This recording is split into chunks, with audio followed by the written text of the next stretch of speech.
बिस्मिल्लाहिर्रहमानिर्रहीम। अस्सलाम वालेकुम नाज़रीन, ये फरवाज एनबी न्यूज़ और मैं हूं आपका मेज़बान नवाज भुट्टो। नाज़रीन, सिविलियंस के मिलिट्री ट्रायल के हवाले से आज सुप्रीम कोर्ट से कोई बहुत बड़ा ऑर्डर आ सकता है।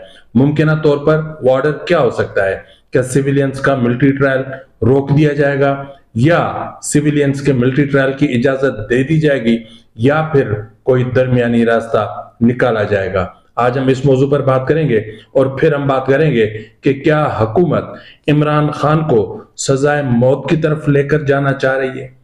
हुकूमत इमरान खान के खिलाफ जिस तरीके के इकदाम कर रही है, क्या वो हुकूमत की अपनी ख्वाहिश है, इस्टेब्लिशमेंट की ख्वाहिश है, या आखिर ऐसा क्या है?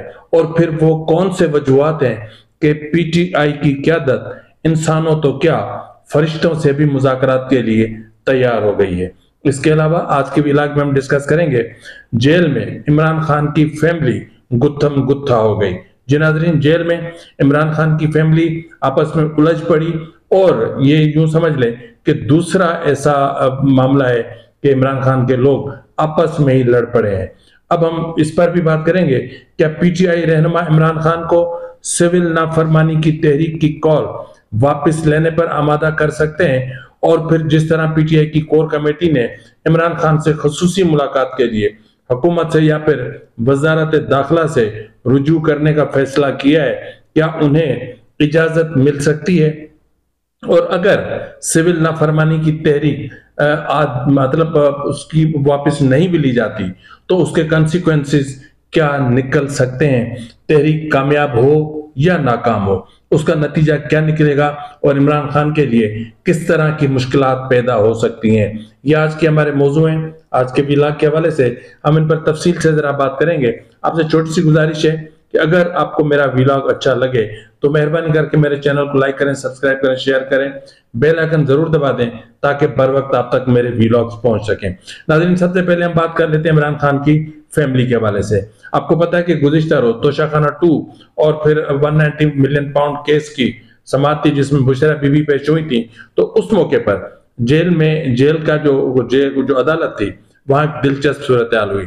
दिलचस्प सूरत उस वक्त पैदा हुई कि ये जो 24 नवंबर का मामला था, उस मामले पर बुशरा बीबी ने बानी पीटीआई को ब्रीफिंग दी कि उनके साथ क्या क्या हुआ, किस किस ने उसको धोखा दिया, किस किस ने उसको तनहा छोड़ा, अपना अली अमीन गंडापुर उन्हें कैसे लेकर गए। बहरहाल जो भी सिचुएशन थी उन्होंने उसको आगाह किया। तो उस पर बुशरा बीबी ने बानी पीटीआई को यह भी बताया कि एहतजाज के लिए पंजाब से कोई नहीं निकला। तो एहतजाज के बाद यानी इस बात पर अदालत में एक तरह का मुबाहिसा छिड़ गया। बैरिस्टर गौहर ने इस मौके पर मुदाखलत की और कहा कि पंजाब से हमारे 5000 लोग गिरफ्तार हुए हैं। पंजाब में पार्टी पर क्रैकडाउन और गिरफ्तारियों का बानी चेयरमैन को उन्होंने तफसील से आगाह किया।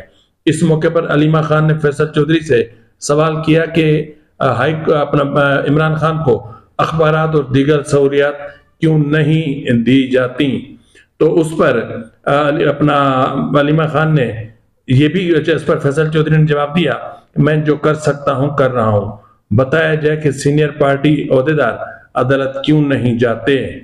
तो उसके अलावा अलीमा खान ने कहा कि इस्लामाबाद हाई कोर्ट ने मॉनिटरिंग कमीशन बनाया था, वो कहां है?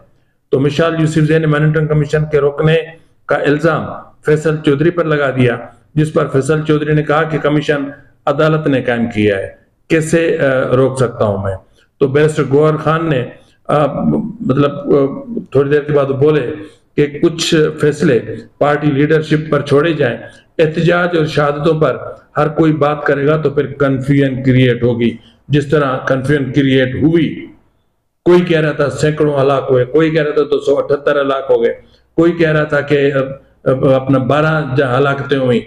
मतलब हर किसी का अपना पॉइंट ऑफ व्यू था। अली अमीन गंडापुर ने तो सीधा बोल दिया कि वजीर आजम की इजाजत से आर्मी ने स्नाइपर्स बिठाकर हमारे लोगों को निशाने ले लेकर सैकड़ों की तादाद में मारा गया। मतलब इस हद तक बेरहमाना किस्म का प्रोपेगेंडा किया गया। जाहिर है कि उसके फिर कॉन्सिक्वेंसेस होते हैं। तो इसकी ये इस तरह गर्मा गर्मी चलती रही और ये गर्मा गर्मी सहाफियों के लिए यूं समझ लें कि एक मिर्च मसाले का सामान था। तो बहरहाल अब ये खुद ही इस चीज को हवा देना चाह रहे हैं, तो हम और आप क्या कर सकते हैं? इसके अलावा हम बात करेंगे कि पीटीआई की कोर कमेटी का इजलास हुआ और उस इजलास में इस चीज पर गौर किया गया कि 24 नवंबर के मामले पर हम अभी तक उलझे हुए हैं। फाइनल कॉल ने हमें अभी तक उलझा रखा है। अब ऊपर से ये सिविल नाफरमानी की तहरीक का मामला है, तो उस पर बानी पीटीआई से बात की जाए, उन्हें कायल किया जाए कि खुदा का वास्ता है ये अपनी कॉल वापस ले लें, मजीद मुश्किलात पैदा ना करें, और जो हुकूमत करने जा रही है उसके जो कॉन्सिक्वेंसेस निकलेंगे उससे भी पीटीआई के बानी इमरान खान को आगाह किया जाए कि ये चीजें होने जा रही हैं, और अगर ये होती हैं तो फिर संभालना कतई नामुमकिन हो जाएगा। उसी बुनियाद पर आज आपने देखा होगा गुज़िश्ता रोज कि उमर अयूब ने कहा कि हम इंसानों तो क्या फरिश्तों से भी बात करने के लिए तैयार हैं, पर हमसे कोई बात तो करे।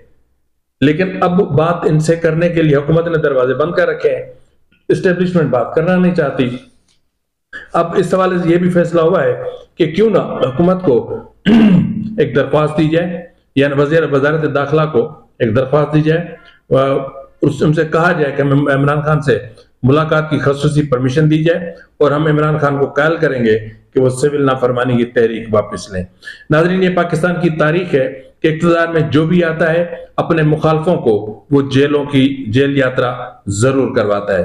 पाकिस्तान पीपुल्स पार्टी ने नवाज शरीफ और इनको जेलों में डलवाया, पीएमएल-एन की हुकूमतों ने इनको जेलों में डलवाया, इमरान खान ने आसिफ जरदारी को, उनकी बहनों को, सबको जेलों में डलवाया। इसी तरह अगर आप देखें तो फिर आज जब पीएमएल-एन की हुकूमत है तो इमरान खान और उसके सारे के सारे लोग जेलों में पड़े हैं। तो ये जो तारीख एक चलती आ रही है पाकिस्तान की, यही वो कमजोरी है हमारी कि जिससे एस्टेब्लिशमेंट फायदा उठाती है, जिससे एस्टेब्लिशमेंट कभी एपॉलिटिकल नहीं होती। ऐलानात के बावजूद भी पॉलिटिकल विंग्स खत्म नहीं की जा रही। तो ऐसी सूरत हाल में इस वक्त इमरान खान जिस डगर पर चल पड़े हैं वो एक ऐसा इनकलाब बर्पा करने की ख्वाहिश कर रहे हैं पाकिस्तान में, इस तरह लोगों को निकालना चाह रहे हैं या ऐसा एक माहौल क्रिएट करना चाह रहे हैं। वो चाह रहे हैं कि पाकिस्तान में लीबिया, इराक और शाम जैसी सूरत हाल हो, लोग घरों से निकल आए और बस जिंदगी मौत की परवाह किए बगैर वो हाकिमों को गिरेबानों से पकड़ें, सड़कों पर घसीटें, जेलों के दरवाजे टूट जाएं, सबसे पहले मैं निकलूं फिर सारे कैदी निकल जाएं। इमरान खान इस तरह का इनकलाब बर्पा करना चाह रहा है। इमरान खान पाकिस्तान में खूनी इनकलाब बर्पा करने का ख्वाहिशमंद है, क्योंकि इमरान खान वो शख्स है जो जिस तरह की किताब पढ़ते हैं या जिस तरह की बुक को अपने उनकी नजरों से गुजारते हैं, खुद को उसी कैरेक्टर में खड़ा कर देते हैं। और जिस तरह अली अमीन गंडापुर सुल्तान राय की फिल्में या बदर मुनीर साहब की फिल्में ज्यादा देखते हैं, तो इसलिए उन पर वो कैरेक्टर हावी हो जाता है। तो बहरहाल मुतवातिर एहतजाज, लॉन्ग मार्च, धरने और एक तरफ जहां इमरान मुखालिफ समझते हैं कि इमरान खान की ये जो हिकमत अमली है, मुतवातिर उन्होंने अपने कारकुनों को एहतजाज में रखा हुआ है, ये नाकाम हिकमत अमली है। उनके प्रोटेस्ट नाकाम हो जाते हैं, उनके धरने एहतजाज सब नाकाम है। लेकिन पीटीआई ये नहीं समझती। पीटीआई इसको अपनी कामयाबी समझती है, चाहे 20 लोग निकले, चाहे 50 निकले, चाहे 10 निकले, ये उसकी अपनी कामयाबी है। वो लोगों को मोबिलाइज कर रहे हैं, वो एक जहन साजी कर रहे हैं, लोगों को अपने कल्ट को उस नहज पर ले जाना चाहते हैं कि जहां बिल्कुल उस तरह जिस तरह कुछ मदारिस में सुसाइड बॉम्बर्स तैयार किए जाते थे, जन्नत की लालच देकर, हूरों के झांसे देकर, और फिर ऐसी मंजरकशी की जाती थी कि उन्हें अपनी जान की परवाह नहीं होती थी, फिर मुसलमानों के हाथों मुसलमानों का खून बहता रहा। तो इस वक्त अगर आप देखें तो इमरान खान की जो सिविल नाफरमानी की तहरीक की कॉल है, उसके बाद हुकूमत मुत्तहरिक हो गई है। और दूसरी तरफ तमाम तर सख्तियों के बावजूद इमरान खान आलमी हमदर्दियां और आलमी अटेंशन, इंटरनेशनल अटेंशन अपनी तरफ करवाने में कामयाब रहे हैं। इसी तरह आप देखें तो हुकूमत के जो सख्त वीर वज़रा हैं वो इमरान खान से न सिर्फ मुज़ाकरात नहीं करवाना चाहते या मुखालिफ हैं, बल्कि इमरान को पाकिस्तान का सबसे बड़ा मसला समझते हैं और इमरान को एक तवील अरसे तक वो जेल में देखना चाहते हैं। इस हवाले से जो कुछ हुआ है, मैंने कल के व्लॉग में भी आपको तफसीलात बताई थी और मजीद भी तफसीलात अभी बताता हूं, लेकिन इस वक्त मैं पहले आपको बता दूं कि मुमकिन तौर पर आज सुप्रीम कोर्ट में क्या हो सकता है। पहले हम थोड़ा सा इस पर डिस्कस कर लेते हैं। सिविल नाफरमानी की तहरीक का तो फैसला तब तक नहीं होगा जब तक पीटीआई की क़यादत इमरान खान से नहीं मिलेगी, और हुकूमत जो कुछ करने जा रही है वो मैं आपको बताता हूं, लेकिन हम पहले सुप्रीम कोर्ट का रुख करते हैं। आज सुप्रीम कोर्ट में फिर से समाअत है। गुज़िश्ता रोज आपने देखा होगा कि साबिक chief justice Jawwad S Khawaja साहब पर 20,000 रुपए का जुर्माना आयद हुआ। ठीक है, अच्छी बात है कि जो अदालतों का वक्त जाया करें उन पर इसी तरह के जुर्माने आयद किए जाने चाहिए, लेकिन जुर्माने थोड़े से कम हैं, थोड़े से बढ़ा दिए जाए ताकि ये जो बैकलॉग है इसको खत्म करने में आसानी हो सके, ताकि ये जो दरख्वास्ती ग्रुप जगह जगह फिर रहे ना, इसको रोका जा सके। तो बहरहाल गुज़िश्ता रोज जिस तरह आपने देखा होगा, बिल्कुल सुना होगा इलेक्ट्रॉनिक मीडिया पे, हर तरफ अखबारात में, कि किस तरह के रिमार्क सामने आए, किस तरह की ऑब्जर्वेशन सामने आई। इस तरह इस वक्त जो कॉन्सेप्ट आ रहा है वो ये है कि सुप्रीम कोर्ट 50-50 खड़ी है। कुछ लोगों का ख्याल है कि सुप्रीम कोर्ट मिलिट्री ट्रायल की परमिशन दे देगी, यानी जो कॉन्स्टिट्यूशनल बेंच है वो इसकी परमिशन दे देगा मिलिट्री ट्रायल की, लेकिन कुछ का ख्याल है कि जिस तरह की ऑब्जर्वेशन सामने आई हैं उसके बाद ऐसा लगता है कि कॉन्स्टिट्यूशनल बेंच किसी सूरत मिलिट्री ट्रायल की परमिशन नहीं देगा या नहीं देगा, इसके हवाले से जाहिर फैसला होना है। मुमकिन है कि आज ही हो जाए, मुमकिन है कि आज ये दरख्वास्तें अपील, जो इंटर कोर्ट्स अपील्स हैं, ये मंजूर हो जाए और मामला एक तरफ हो जाए। लेकिन मामला ये है कि कॉन्स्टिट्यूशनल बेंच इस मामले को अपने गले में नहीं लेना चाहेगी। इस इशू को अगर सुप्रीम कोर्ट मिलिट्री ट्रायल की permission, constitutional bench military trial की परमिशन दे देता है, वन टाइम परमिशन ही दे दे, 9 मई के मुल्जमान की परमिशन ही दे दे, जिस तरह एपीएस का मामला हुआ था, लेकिन ये मत भूलें कि उसके बाद फिर दरवाजा खुल जाएगा। कॉन्स्टिट्यूशनल बेंच जिस तरह का फैसला दे सकता है, मुमकिन तौर पर वो इसी तरह का फैसला होगा जिस तरह जनरल कमर जावेद बाजवा की एक्सटेंशन के वक्त जस्टिस मंसूर अली शाह ने दिया था कि आप हमारे पास क्यों आ रहे हैं, हम आपको 5 महीने की मोहलत दे रहे हैं ना, जाए पार्लियामान में जाके आप तरामीम करें। तो उसके बाद फिर मिलिट्री एक्ट में तरामीम हुई और कॉन्स्टिट्यूशनली जो भी इशू हुए, फिर पूरी जो पार्लियामान थी उन्होंने एक जर्नल की ख्वाहिश की तकमील के लिए अपने हाथ काले किए। मैं कुछ और नहीं कह रहा, हाथ कह रहा हूं, अपने हाथ काले किए। उसमें फिर पाकिस्तान पीपुल्स पार्टी हो, पीएमएलएन हो, जेयूआई हो, पीटीआई हो या जो भी हो, सब ने मुत्तफिका तौर पर जनरल कमर जावेद बाजवा की वाह कर दी। और उसके बाद जो अब भी सुप्रीम कोर्ट मुमकिन है कि इसी तरह का कोई फैसला दे कि आप हमारे गले में ये चीजें मत डालें, हुकूमत अपने तौर पर कोई फैसला करे। आपको मिलिट्री कोर्ट्स के क्याम चाहिए, आपको मिलिट्री ट्रायल चाहिए, 9 मई का चाहिए या जो भी चाहिए, तो फिर आप अपना पार्लियामान का रास्ता अख्तियार करें। और अगर पार्लियामेंट में ये मामला जाता है फिर क्या होगा, फिर ये यूं समझ लें कि एक लंबा बहस, फिर एक लंबी तकरार, फिर तू मैं, फिर एडजमेंट मोशंस, फिर यूं समझ लें कि एक चीज होगी तो होती चलती जाएगी, अगर नहीं होगी, क्योंकि हुकूमत की तरफ से मुतवातिर अदलिया पर यह इल्जाम आयद किया जा रहा है कि सिर्फ अदलिया की वजह से 9 मई के मुल्जमान बचे हुए हैं। तो अब देखते हैं कि आज अदलिया बीच का रास्ता अख्तियार करती है या मिलिट्री ट्रायल की परमिशन दे देती है, या मिलिट्री ट्रायल की जो परमिशन है उसकी जो इंट्रा कोर्ट्स अपीलें हैं उनको मुस्तरद कर देती है। तो दोनों सूरतों में कंडीशन जाहिर है कि ऑकवर्ड है, बहुत मुश्किल है जजेस के लिए भी फैसला करना। लेकिन अब हम आते हैं इमरान खान की तरफ। तो हुकूमत इमरान खान के खिलाफ क्या करना चाहती है? डेफिनेटली मैंने जिस तरह कहा कि इमरान खान की जो सिविल नाफरमानी की तहरीक का ऐलान है, अब चाहे वो तहरीक कामयाब हो नाकाम हो, इमरान खान ने कॉल दी, इमरान खान ने इस्लामाबाद पर यलगार करने की कॉल दी और फाइनल कॉल दी। लोग निकले, लोगों ने असलहा उठाया, लोगों ने गोली चलाई, लोगों ने टीयर गैस चलाया, लोगों ने सूबे के वसाइल इस्तेमाल करके वफाक पर हमला आवर हुए, हमला किया, ताकत का इस्तेमाल किया, सरकारी मशीनरी इस्तेमाल की। तो ऐसी सूरत हाल में हुकूमत के पास अब जो हुकूमत करने जा रही है वो बहुत बुरा है। जिस तरह मैं आपको पहले भी बता चुका हूं कि इस वक्त इमरान खान का जो मामला है उसमें अगर आप देखें तो 190 मिलियन पाउंड में इमरान खान सजा की तरफ जा रहे हैं। 342 के स्टेटमेंट्स कलम बंद हो चुके, तो शाखाना 2 भी तेजी से अपने मंतकी अंजाम की तरफ जा रहा है। जबकि हुकूमत ने जो गुज़िश्ता रोज फैसला किया, जो तमाम अखबारात में भी शाया हुआ, और कल रात के व्लॉग में मैंने भी आपको उसकी सिचुएशन से आगाह किया था। तो अब अगर इस सूरत हाल को हम देखते हैं तो फिर जो चीज होने जा रही वो ये है कि अगर हम हुकूमत चली जाती है आइन के आर्टिकल 196 की तरफ, तो 196 जो आर्टिकल है वो बड़ा मुश्किल है। उसको अगर आप देखेंगे तो उसके हवाले से जो section 196 of the Pakistan penal code PPC deals with the prosecution for offence against the state.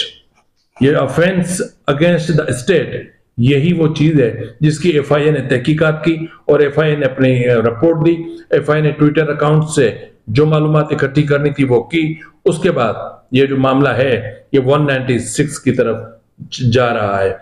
इसी तरह अगर आप देखें कि इनका जो चैप्टर 6 है, अगर ये चले जाते हैं सीआरपीसी के चैप्टर 6 और चैप्टर 6 के तहत ये जो केस दाखिल होगा वो होगा सेक्शन 121 के तहत। और section 121 of the Pakistan penal code PPC deals with the waging war against Pakistan or attempting to do so or abetting the wrong of or war against the Pakistan। और इसकी जो सजा है ये this is not bailable and compoundable। The punishment is death or imprisonment for life along with a fine।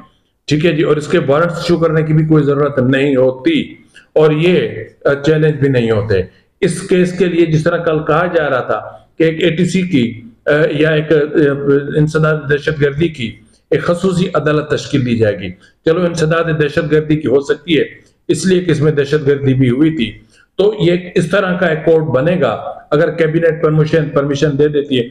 अगर तो मैं ऐसे ही हिफ्ज़ मा तक़द्दुम के तौर पे कह रहा हूं, अदरवाइज काबीना परमिशन देगी जब, तो उसके बाद फिर इसी तरह का कोर्ट बनेगा जिस तरह अपना जस्टिस वकार सेठ और जस्टिस नजर अकबर का कोर्ट बना था, जिन्होंने आर्टिकल 6 में जनरल परवेज मुशर्रफ को सजाए मौत सुनाई थी। ये उम्र कैद कम से कम है, ज्यादा से ज्यादा सजाए मौत है, या फिर सजाए मौत जुर्माना या उम्र कैद और जुर्माना, तो ये सजाएं इसमें आ सकती हैं। और आर्टिकल 196, अच्छा जो आर्टिकल 121 है ये चैप्टर 6 के अंडर में आता है। तो ये अगर चीजें होती हैं तो फिर क्या होगा, फिर इमरान खान को, क्योंकि इमरान खान के खिलाफ पहले ही 302 के तहत यानी जो रेंजर्स के जो जवान जांबाग हुए थे उन पर उसके तहत 302 और इक़दाम कत्ल और इस तरह के दफात लगाकर एक खतरनाक किस्म का मुकदमा पहले ही दर्ज किया जा चुका है।